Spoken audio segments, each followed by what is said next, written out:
तो एक्चुअली ना लोकसभा से रिलेटेड ना 1-2 चीज़ें और भी इसमें होनी चाहिए थी जो मैंने शायद हटा दी हैं। जैसे आर्टिकल 110 है, फाइनेंस बिल पे वोटिंग होती है, ठीक है ना? और भी 1-2 प्रोविज़न्स होते हैं। मनी बिल का अलग है और उसका अलग है। सुप्रीम कोर्ट की बात करते हैं जुडिशरी की, ठीक है? अब देखो सुनो, हमारे देश में एकहरी और एकीकृत नागरिक व्यवस्था है, ठीक है ना? एकहरी और एकीकृत का मतलब समझो सिंगल सिटीज़न है और जुडिशरी का मतलब कि एक्चुअल में देखोगे तो सिंगल नहीं है। यहाँ पे कई सारे ऐसे ऑर्गेनाइजेशन हैं जो जजमेंट देते हैं, लेकिन प्रेफ़रेंस हम किसको देते हैं? कोर्ट्स को ही देते हैं, ठीक है ना? मतलब कि आपको सबसे पहले डिस्ट्रिक्ट कोर्ट, फिर हाई कोर्ट, फिर सुप्रीम कोर्ट जाना पड़ेगा। लेकिन आर्मी के कोर्ट यहाँ पे अलग हैं, ठीक है ना? और आर्मी को गज़ब की पावर्स भी हैं, ठीक है ना? इसके अलावा कंज्यूमर कोर्ट्स भी हैं, पैरेलल में ही चल रहे हैं। लेकिन ये भी उसी का ही पार्ट है। अगर आप कंज्यूमर कोर्ट से सैटिस्फाइड नहीं हो तो आप ऊपर की कोर्ट में आप अप्लाई करो, ठीक है ना? ये चीज़ है, ठीक है? आगे की बात करते हैं और ये जो एकीकृत नागरिक व्यवस्था है इसके सर्वोच्च शिखर पे कौन है? सुप्रीम कोर्ट है जो कि कहाँ पे स्थित है? दिल्ली में स्थित है, ठीक है? सर्वोच्च न्यायालय के स्थान, गठन, अधिकारिता, शक्तियों का विनिमय संबंधित विधि निर्माण भारतीय संसद को प्राप्त है और ये अनुच्छेद 124 में है। पार्लियामेंट देखो सुप्रीम कोर्ट जो है ना आर्टिकल 124 से शुरू हो जाता है, ठीक है ना? ये आपको ध्यान रखना है पहली चीज। और सुप्रीम कोर्ट क्या-क्या लॉ बना सकती है, क्या-क्या इसका मतलब कि जुरिडिक्शन होगा। देखो सुप्रीम कोर्ट तो पूरे देश की है ना, तो इसका जुरिडिक्शन भी क्या होगा? पूरा देश ही होगा, ठीक है? जैसे कि आप अगर आप में से कौन-कौन ऐसा है जो कभी रोहिणी कोर्ट में गया हो, किसी कोर्ट में गए हो? कभी आप जाना या आप जैसे आप जाते हो ना रोहिणी कोर्ट में, तो कभी जाना तो देखना, इसमें वो सीन नहीं है जैसा फ़िल्मी सीन होता है। हालाँकि मैं आपको बताऊँ अभी रिसेंट में वो जो न्याय की लेडी थी ना, वो चेंज कर दी, उसकी पट्टी हटा दी, अब उनको दिखने लग गया है, ठीक है ना? और तलवार की जगह पे कॉन्स्टिट्यूशन दे दिया है, बाकी सब सेम ही है, ठीक है? तो आप कभी जाओगे ना, तो रियल में जो इस कोर्ट में अगर आप जाते हो, डिस्ट्रिक्ट कोर्ट या हाई कोर्ट कहीं भी जाओ, हाई कोर्ट में तो मैं कभी नहीं गया, डिस्ट्रिक्ट कोर्ट में किसी कारणवश जाने का मौका मिल गया मुझे, ठीक है ना? तो मैं गया तो मैंने देखा वो जो न्याय की देवी थी ना, वो कहीं दबी थी पीछे, अलमारी सी बड़ी थी जिसमें फाइलें रखी थी और दबी हुई थी, ठीक है? और वो जो न्याय का मंदिर था ना, वहाँ पे मुझे हमारे नॉन में जिस समय छुड़ाना था केस जिन पे था, उसको यूँ कहा वकील ने कि आप हाथ में ना पैसे रख लीजिए और एक-एक करके ना एक-एक क्लर्क को आप पैसे देते जाइए, जिसको मैं बोलूँगा खुलेआम चल रहा है, ठीक है ना? कि ये मेरे जैसे मुझे मान के चलो मेरा रिलेटिव अंदर बंद है, तो मुझे उसको बेल करानी है और मैं चाहता हूँ कल बेल हो जाए। परेशान है जिसके साथ पहली बार होता है ना, वो परेशान ही रहता है और पहली बार होने के बाद ना अकल आ जाती है कि भड़कने मतलब कि ऐसे तिल-मिलाने से कुछ नहीं होगा, एक सिस्टम काम करता है, ठीक है ना? तो हमने कहा भई उन्होंने कहा ये क्लर्क है इनको दो, फिर ये एलडीसी है उनको दो, फिर ये यूडीसी है उनको दो। अगर आप नहीं दोगे तो वो स्लो काम करेंगे, आपने दे दिया है तो फिर वो ऐसे ठीक वैसे जैसे कि विदाई के अगले दिन जब परिवार का मिलाप होता है ना दोनों परिवारों का कि भाई ये तो लड़की का मामा है और ये लड़की का मामा है, दोनों गले मिलते हैं, मामा-मामा गले मिलते हैं और वो एक-दूसरे को करेंसी भी देते हैं, अगर आपके कल्चर में देते हैं मुझे मेरे में देते हैं करेंसी, ठीक है ना? तो ऐसी सेम करेंसी दे रहे थे हम भी, ठीक है? आर्टिकल 124 में न्यायालय की स्थापना, गठन यानी कैसे फॉर्मेशन होगा, उसका अधिकार क्या है, उसकी शक्तियाँ क्या हैं, ठीक है ना? अपने शक्तियों को कैसे चेंज कर सकता है, कानून का निर्माण कैसे कर सकता है, इन सब का ज़िक्र आर्टिकल 124 में है, लेकिन इसको बनाएगा कौन? संसद ही बनाएगी, ठीक है ना? आगे हमने देखा और क्या? सर्वोच्च न्यायालय न्यायाधीशों की संख्या, संविधान विधेयक 2019 एक मुख्य न्यायाधीश और 33 अन्य न्यायाधीश हैं, ठीक है ना? अभी शायद पता नहीं मैंने तो शायद रिसेंट में ये डाटा चेंज देखा लेकिन फिलहाल शायद ये हो सकता है कि यही हो। ठीक है, इसको एक बार क्रॉस चेक लेना, शायद मुझे लगता है ना अब ये 34+1 या 36 समथिंग हो गया, बट इसमें क्वेश्चन कभी मैंने देखा नहीं तो उसकी टेंशन लेने की आवश्यकता नहीं है। आगे क्या कह रहा है आपका? स्टार्टिंग में जब हमारा संविधान बना था तो कितने न्यायाधीश थे हमारे पास टोटल? 8 न्यायाधीश थे, ठीक है ना? और धीरे-धीरे इनकी संख्या जो है बढ़ गई 1956 में आगे, ठीक है? आगे इतिहास क्या है? भारत में यूरोपीय पद्धति के आधार पर यूरोप में कौन-कौन से देश? इंग्लैंड भी आता है, फ्रांस भी, जर्मनी भी, मेनली इंग्लैंड वाला सिस्टम। यूरोपीय पद्धति के आधार पर न्यायिक व्यवस्था की शुरुआत ब्रिटिश ईस्ट कंपनी द्वारा शुरू की गई थी, ठीक है ना? भारत में इसका जन्मदाता वॉरेन हेस्टिंग को माना जाता है, ठीक है? अब ये इतिहास का पार्ट है, इसे ज्यादा एम्फसाइज नहीं करेंगे, ठीक है? आगे की बात करते हैं। सबसे पहले ये क्वेश्चन तो पूछ लिया जाता है खैर, रेगुलेटिंग एक्ट 7073 के तहत और 7074 में कलकत्ता में सर्वोच्च न्यायालय की, कलकत्ता में जो कोर्ट है उसको सर्वोच्च न्यायालय क्यों कह रहे हैं ये लोग? उस समय कलकत्ता ही अपने आप में एक राज्य है क्योंकि वहां का गवर्नर है, वहां का सब कुछ है, इसकी वजह से ना। काशी अपना एक अलग देश है ना? जयपुर अपना एक अलग कंट्री है, अजमेर एक अलग कंट्री है, जो ये प्रिंसली स्टेट्स हैं सारे के सारे, इसकी वजह से। तो लेकिन वो जो सुप्रीम कोर्ट ऑफ कलकत्ता है, इसका टाइम पीरियड याद रखना, ये कई बार आ चुका है क्वेश्चन। और ये भी कहा गया कि जो व्यक्ति कलकत्ता के बाहर के वो भी आकर इसमें केस लड़ सकता है अगर दोनों पार्टियां एग्री करती हैं तो।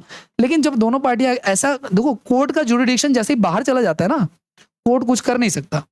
जैसे कि हम सोवरजीन कंट्री हैं, पार्लियामेंट हमारी सोवरजीन है, सोवरजीन में संप्रभुत्व, मतलब कि हमें किसी से परमिशन लेने की आवश्यकता, हम जो करेंगे खुलेआम करेंगे, हम युद्ध करना हम युद्ध करेंगे, हम नहीं करना हम नहीं करेंगे। लेकिन अंतर्राष्ट्रीय शांति बने रहे इसलिए हमने इंटरनेशनल कोर्ट ऑफ जस्टिस को भी फॉलो किया है। मतलब अगर कोई व्यक्ति दो देशों के बीच में कॉन्फ्लिक्ट तो वहां भी जाएगा तो हम उसको मान सकते हैं। लेकिन मैंने ऐसा देखा कि ऐसे कोर्ट का होने का ना होने का कोई फायदा नहीं है जिसकी बात ही कोई ना माने। अगर आप सुप्रीम कोर्ट की बात नहीं मानोगे ना तो फिर तो बहुत बुरे हालात हो जाएंगे, तुरंत ही जेल हो जाएगी, क्योंकि जुरिडिक्शन उनका है, ठीक है ना, वो चीज है। आगे की बात करते हैं। प्रमुख न्यायाधीश जो है वो सबसे पहले जो थे वो इलियास इम्पे थे, ठीक है। हाई कोर्ट एक्ट हमारे देश में 1861 का है, बाद में इसको चेंज कर दिया गया, ठीक है ना। तो कलकत्ता के सर्वोच्च न्यायालय को हाई कोर्ट से समाप्त कर दिया गया और 1862 में कलकत्ता, मद्रास और बंबई में हाई कोर्ट, सेम वही जो पहले सुप्रीम कोर्ट थे उन्हीं को किस में कन्वर्ट कर दिया, हाई कोर्ट में। लेकिन सबसे पहले कोर्ट की अगर बात करेंगे तो कलकत्ता की बात है, हाँ शायद उसको, हाँ ये तीनों भारत के प्रथम हाई कोर्ट है। आगे की बात करते हैं, इतिहास में गए सबसे, और इनके बाद जब बात करेंगे तो सबसे पहले किसकी बात करेंगे हम, प्रयागराज की। आपको पता है ना, देखो एग्जीक्यूटिव और जुडिशरी का कोऑर्डिनेशन होता है, जैसे मेरे आपके और आपके फादर या मेरे और मेरे फादर के बीच में, जैसे अभी हम उनके ऊपर डिपेंडेंट है तो वो हमारी हमारी सारी डिमांड्स को पूरी कर रहे हैं, कल को वो बूढ़े हो जाएंगे तो हम उनकी डिमांड को पूरी करेंगे। कॉन्फ्लिक्ट हो जाने पे चुप रहेंगे, बहस नहीं करेंगे, ठीक है ना। तो ये हमारा उनका ऐसा नहीं, अब आप बल हो जाएगा तो जो मर्जी करो, वैसे तो नहीं मानोगे तो भी ठीक है, वो क्या कर सकते हैं, ठीक है। मैंने तो ऐसे भी बच्चे देखे हैं जो अपने पिता को मारते हुए मैंने आंखों से देखा लाइव, मतलब आंखें फटी की फटी रह गई। मेरे पिताजी बाजार लगाते हैं और मैंने बाजार में देखा है ऐसे एक बच्चे को, ऐसे ही जो सामने ही लगाता है, ठीक है ना। तो हुआ क्या कि एग्जीक्यूटिव और जुडिशरी का कोऑर्डिनेशन होता है, कभी कॉन्फ्लिक्ट नहीं होता है। एग्जीक्यूटिव भी इससे बचती है और जुडिशरी भी इससे बचती है कि मैं इनको सजा ना दूं। कभी कभी जब जुर्म जब हद से गुजर जाए तो कभी कभी जो जुडिशरी है वो ऑर्डर दे देती है कि प्रधानमंत्री को उठाओ, ठीक है ना, जैसे पहले एक बार उठाया था, इस तरह केसेस होते हैं, ठीक है ना। तो अब हुआ क्या कि यूपी की गवर्नमेंट ने इलाहाबाद का नाम चेंज करके क्या कर दिया, प्रयागराज कर दिया। तो यूपी की गवर्नमेंट चाहती थी कि हम इलाहाबाद हाई कोर्ट को भी क्या कर दें, प्रयागराज हाई कोर्ट कर दें। तो हाई कोर्ट ने कहा कि हम अपना नाम खुद बदल लेंगे। तो इलाहाबाद हाई कोर्ट अभी भी इलाहाबाद हाई कोर्ट है, उसका नाम चेंज नहीं है, ठीक है, यहाँ पे लिख दिया गया बट नाम चेंज नहीं है। और 2016 में इसके 150 साल पूरे हो गए हैं। जिन्होंने इलाहाबाद हाई कोर्ट का फॉर्म भरा वो ध्यान रखना। भारत शासन अधिनियम 1935 है ना, हमारे संविधान का 70% भाग लिया हुआ ना, इसके थ्रू हमने दिल्ली में एक संघीय न्यायालय, मतलब पूरे कंट्री के लिए एक हमने सुप्रीम कोर्ट बनाया, ठीक है। लेकिन इसको अंतिम निर्णय का अधिकार नहीं था। अंतिम निर्णय तो उस समय वायसराय वाला सिस्टम था ना, तो अंतिम निर्णय उसके पास था। लेकिन उस समय तो वायसराय का सिस्टम था, लेकिन हमारे पास अंतिम निर्णय प्रेसिडेंट को है, लेकिन सिर्फ क्षमादान की शक्ति में, है ना। प्रेसिडेंट किसी की सजा को नहीं बढ़ा सकते, ठीक है, सजा के उसको चेंज कर सकते हैं, है ना। अंतिम निर्णय का अधिकार ब्रिटेन की संस्था और प्रिवी काउंसिल का था, ठीक है ना। 1950 और इसे मतलब कि जो बंदा उस समय जो उस समय दिल्ली में जो सुप्रीम कोर्ट बना था, अगर उससे बंदा खुश नहीं तो उससे ऊपर वो कहां चला जाएगा, ब्रिटेन चला जाएगा, ब्रिटेन की सुप्रीम कोर्ट में फाइट करेगा, ठीक है। आगे नेक्स्ट 1950 में इसे भारतीय संविधान के अंतर्गत सर्वोच्च न्यायालय में तब्दील कर दिया गया। 1950 में दिल्ली में स्थित सर्वोच्च न्यायालय की स्थापना 28 जनवरी 1950 को हुई, संविधान के लागू होने के बाद, ठीक है। आर्टिकल 124 से लेकर के 147 तक किससे जुड़ा हुआ है, सुप्रीम कोर्ट ऑफ इंडिया से जुड़ा हुआ है। इसमें टोटल 34 होते हैं। आर्टिकल 124 की बात करते हैं।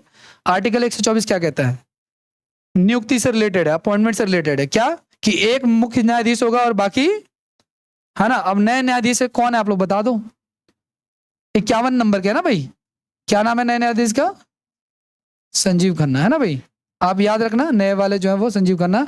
उनका तो लास्ट शायद कल या परसों था, डीवाई चंद्रचूड़ आज रिटायर हुए, बट जजमेंट उनकी शायद कल एक लास्ट जजमेंट थी जिन्होंने दिया था, जमीन से रिलेटेड कोई जजमेंट थी, है ना, 10 तारीख को, है ना, उन्होंने जजमेंट दी थी एक, मैंने न्यूज वगैरह में देखा था।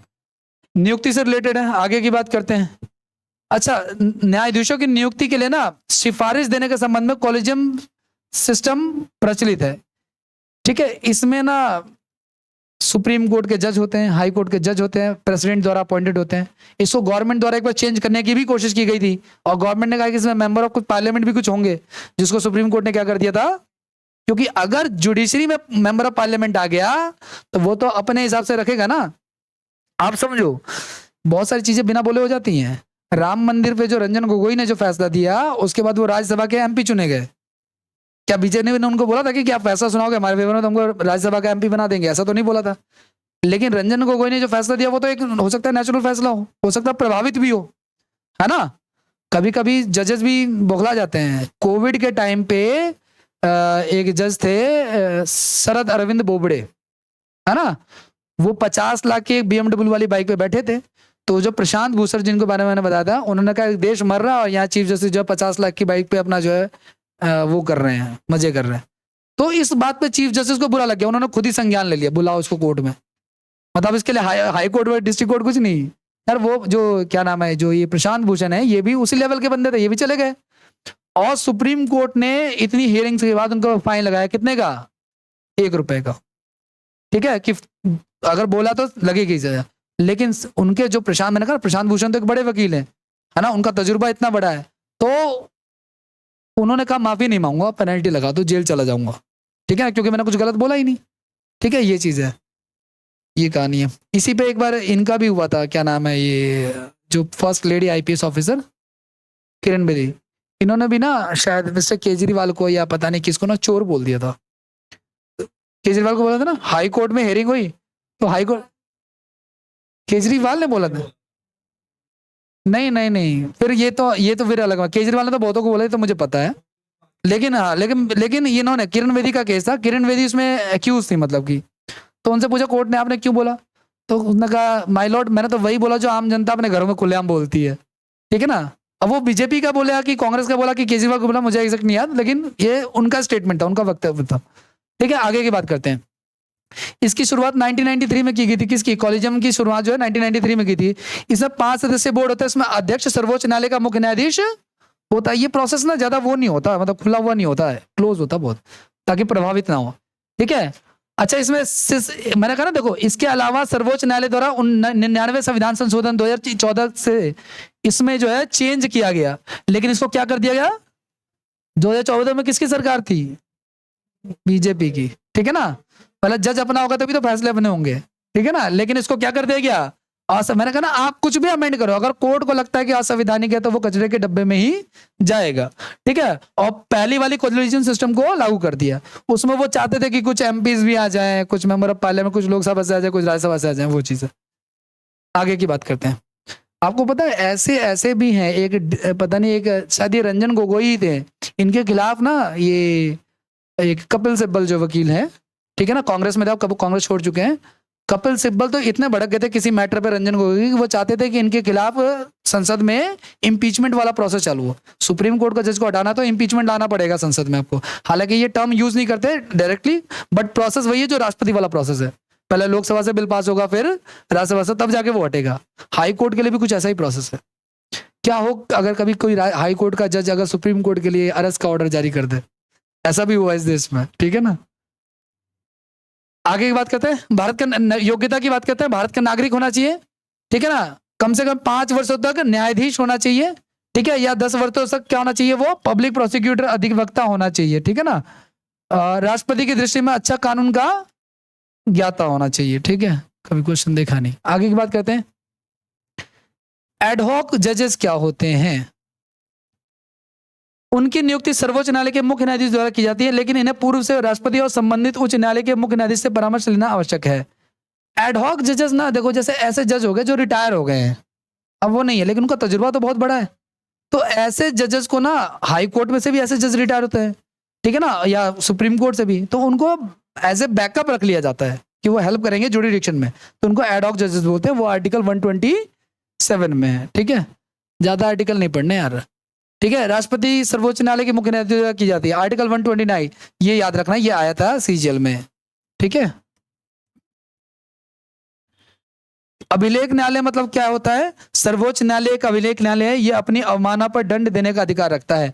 अभिलेख न्यायालय वो न्यायालय है जो जिसके फैसले ना एज एन एग्जाम्पल लिए जाए, ठीक है। हाई कोर्ट भी अभिलेख न्यायालय है। अगर आप नहीं मानोगे तो उस पर पनिशमेंट तो मिलेगी, एक अलग मैटर है। लेकिन अभिलेख न्यायालय का मतलब वो होता है कि अगर मान लो सुप्रीम कोर्ट ने किसी केस में कोई जुरिडिक्शन दिया है, कोई वर्डिक्ट दिया है, तो 10 साल बाद भी सेम अगर केस आता है तो हम उसको क्या करेंगे, उसी पे फैसला सुना देंगे। ठीक है, आगे की बात करते हैं। नेक्स्ट अगर आपका न्यायाधीशों का वेतन कभी पूछा नहीं है, वेतन से रिलेटेड कभी कोई क्वेश्चन मैंने देखा नहीं। मुख्य न्यायाधीश की सैलरी कम होती है थोड़ी सी, सॉरी अन्य जजेस की कम होती है, मुख्य न्यायाधीश की ज्यादा होती है। ठीक है ना। और उच्च न्यायालय में 2.5 लाख होती है और उच्च न्यायालय के अन्य न्यायाधीशों की 2,25,000 होती है। आगे क्या कह रहा है आपका, देखो ये सुप्रीम कोर्ट के ना एरिया है, प्रारंभिक क्षेत्रीय अधिकार, अपीलीय, अंतरम, परामर्श, न्यायाधीश समीक्षा, न्यायिक पूर्णावलोकन, इसके बारे में हम देख लेंगे। ठीक है, देखो अगर कोई ऐसा मामला आता है जो कि किससे रिलेटेड हो, कॉन्स्टिट्यूशन से रिलेटेड हो, तो कम से कम 5 जजेस की बेंच जो है वो, देखो सुप्रीम कोर्ट ना 2 तरह की बेंच होती है। एक जिसमें एटलीस्ट अगर मान के चलो ऐसा कुछ है, वैसे अपर बेंच होता है, लोअर बेंच होता है। लोअर बेंच में कम से कम 2 या 3 जजेस भी होते हैं। अपर बेंच में 7, 8, 9, 10, 11, 12, 13 तक जा सकता है। केशवानंद भारती के केस में आज तक सबसे ज्यादा रहा, 13 जजेस उसमें बैठे हुए थे। लेकिन अगर कॉन्स्टिट्यूशनल मैटर है तो कम से कम इनकी संख्या ऑड ही होता है ताकि इनको वोटिंग करे तो टाई ना हो। इनके अंतर्गत ऐसे अधिकार व शक्तियां आती है जो किसी न्यायालय को प्राप्त नहीं होती है। 2 या 2 से अधिक राज्यों के मध्य उत्पन्न विवाद हो। ये जो आ रहा है ना आपका प्रारंभिक क्षेत्र अधिकार, देखो सुनो, सुप्रीम कोर्ट में आम आदमी के जाने के प्रोविजन बहुत ही लिमिटेड है। आप डायरेक्ट सुप्रीम कोर्ट में नहीं जा सकते। अगर आपको जाना तो पहले आपको सीक्वेंस में चलना पड़ेगा। लेकिन अगर बड़े मैटर हो जाए, राष्ट्रपति के चुनाव से रिलेटेड, या प्रधानमंत्री के, या वाइस प्रेसिडेंट के, या राज्यों के बीच में युद्ध होना शुरू हो जाए कि असम की पुलिस ने नागालैंड की पुलिस पर अटैक कर दिया, इस तरह के केसेस हो जाए, ठीक है ना, इस तरह के केसेस, या कोई जैसे आपको पता है नॉर्थ इंडिया में तो फिर भी बहुत शांति है, जो साउथ इंडिया के राज्य हैं वहां की नदियों में पानी का बहाव थोड़ा कम है, तो वहां के राज्य पानी के ऊपर लड़ते रहते हैं। तो ऐसा नहीं हो सकता कि कर्नाटक जो है वो, तमिलनाडु जो है वो, कोई अपनी लेजिस्लेटिव असेंबली में कोई बिल पास करके पानी का कानून बना दे कि हम पानी इसको देंगे नहीं, कृष्णा रिवर का पानी आगे फ्लो ही नहीं होने देंगे। ये एक पूरी तरीके से क्या है, हरियाणा बिल पास नहीं कर सकता कि हम यूपी को या दिल्ली को पानी नहीं देंगे। ऐसे मैटर सीधे सीधे कहां चले जाते हैं, ठीक है, सुप्रीम कोर्ट चले जाते हैं। इसके अलावा इसमें 2 चीज आ गई, 2 या 2 से अधिक राज्यों के बीच में उत्पन्न विवाद, केंद्र तथा राज्यों के बीच में उत्पन्न विवाद। ठीक है, इसमें तीसरा क्या गया, राष्ट्रपति द्वारा और उपराष्ट्रपति के निर्वाचन संबंधित विवाद। नेक्स्ट की बात करते हैं, अपीलीय क्षेत्राधिकार। इसमें क्या होता है, सिविल केसेस आते हैं, ठीक है ना। यदि किसी दीवानी मामले में उच्च न्यायालय द्वारा सर्वोच्च न्यायालय के अपील के योग्य घोषित कर दिया गया है तो मामले के विरुद्ध, दीवानी मामले कौन से, ऐसे मामले जो ना बड़े बड़े ना, जैसे मान के चलो बड़े बड़े, जैसे कोई एयरटेल की कंपनी है जिसके लाखों करोड़ों का मैटर है, जो प्रॉपर्टी से रिलेटेड मामले, और एक फौजदारी मामले जो, अगर मैं ठीक हूं तो ये मैटर है फौजदारी, जिसमें क्रिमिनल केसेस जो होते हैं ना वो वाले आते हैं इसमें। ठीक है, तो दीवानी मामलों में आप जा सकते हो, ठीक है, इस केस में अगर बड़े मैटर है तो। आगे नेक्स्ट की बात करते हैं, क्रिमिनल केसेस है ना, फौजदारी मामले। इसमें देखो फौजदारी मामलों में आम आदमी भी जा सकता है, लेकिन कब, अगर हाई कोर्ट के द्वारा किसी व्यक्ति को फांसी की सजा सुनाई जाती है, ठीक है, और निचले न्यायालय द्वारा उसको कोई राहत नहीं मिलती है, कंटिन्यू रहती है वो, तो उस केस में वो सुप्रीम कोर्ट में अपील कर सकता है, फांसी की सजा, या फिर उसको कम से कम 15 साल से ज्यादा की सजा मिली हुई हो। ठीक है, अदरवाइज नहीं। अगर 7-8 साल है ना तो फिर सजा झेल लेने में ही भलाई है। ठीक है, 1970 में, लेकिन एक बात ध्यान रखना, जो व्यक्ति सुप्रीम कोर्ट से सजा पा लेगा ना वो चुनाव, फॉर एग्जाम्पल संजय दत्त, ठीक है ना, संजय दत्त को वो टाडा एक्ट में जो अरेस्ट किया हुआ था उसमें, वो जिंदगी में वो खड़े हो सकते हैं मंच पे किसी के साथ, पर चुनाव नहीं लड़ सकते। ठीक है ना। 1970 में संसद ने सर्वोच्च न्यायालय के फौजदारी अपीलीय न्याय क्षेत्र का विस्तार किया और 10 वर्ष तक या उम्र कैद की सजा सुनाने के विरुद्ध अपील हो सकती है। ठीक है, सब अब ये 7 वर्ष है फिलहाल करंट में, फिलहाल ये 10 दिखा रहा है, करंट में 7 है ये। आगे संवैधानिक मामले के विरुद्ध अपील, अगर मान लो कोई ऐसा मामला है जो, जैसे हमने कहा ना 5 तरह के रेट जारी कर सकते हैं, तो उसके लिए हम सुप्रीम कोर्ट भी जा सकते हैं और हाई कोर्ट भी, तो वो वही वाला रेट की बात कर रही है आर्टिकल 32 के थ्रू। लेकिन आर्टिकल 216 आई थिंक शायद, उसके थ्रू हम हाई कोर्ट जा सकते हैं, 26 शायद है ना, 26 के थ्रू हाई कोर्ट जा सकते हैं, वो आएगा उसमें। ठीक है, परामर्श अधिकार में क्या कह रहा है आपका, किसी मामले के संबंध में राष्ट्रपति द्वारा परामर्श मांगे, उस केस में कौन दे सकता है, याद रखना आप लोग, आर्टिकल 143, ये इंपॉर्टेंट है। ठीक है, कई बार आ चुका है, राष्ट्रपति परामर्श मांग सकता है किससे? सुप्रीम कोर्ट के जज से। अगर हो सकता है कि राष्ट्रपति जो का बैकग्राउंड पढ़ा लिखा ना हो, या हो सकता है किसी और बैकग्राउंड के, जैसे एपीजे अब्दुल कलाम। ठीक है, आगे, यदि मामला 26 जनवरी 1950 के पहले का है तो सर्वोच्च न्यायालय परामर्श देने के लिए बाध्य है, लेकिन यदि मामला 26 जनवरी के बाद का तो सलाह लेने के लिए बाध्य है। परामर्श और सलाह में देख रहे हो आप लोग, ठीक है, अलग अलग इसकी डेफिनेशन है। हम लोग पता है लाइटली लेते हैं चीज को, रिलीजन और धर्म में अलग अलग मैटर है। ठीक है, आगे की बात करते हैं। लेकिन राष्ट्रपति परामर्श मानने के लिए बाध्य नहीं होता। आगे नेक्स्ट की बात कर रहा है क्या, ये बहुत ही डीप बात लिख दी। अब इसके लिए ना पता है, इसको पूरा समझना पड़ेगा, लेकिन आप इतना ध्यान रखना कि राष्ट्रपति बाउंड नहीं होता। करंट में भी ये सिचुएशन है। आगे की बात करते हैं, सर्वोच्च न्यायालय संविधान की सर्वोच्चता बनाए रखना। सुप्रीम कोर्ट का क्या क्या है? न्यायिक समीक्षा क्या है इसका? Judicial review. देखो सुनो, जुडिशियल रिव्यू के कई मतलब होते हैं गाइस, 2 मतलब होते हैं इसके।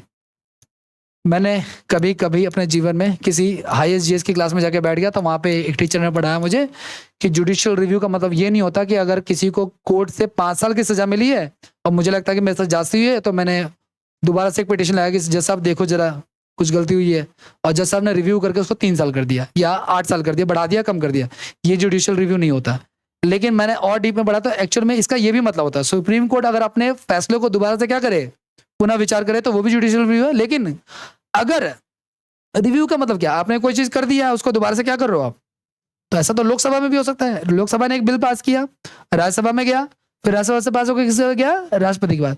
राष्ट्रपति ने उसको रिव्यू के लिए बोल दिया, वो भी एक जुडिशियल रिव्यू की कैटेगरी में आता है। तो इसका जुडिशियल रिव्यू यही वाला है कि संविधान की सर्वोच्चता में और ये सब चीजें, संविधान का उल्लंघन ना हो, ये सब चीजें।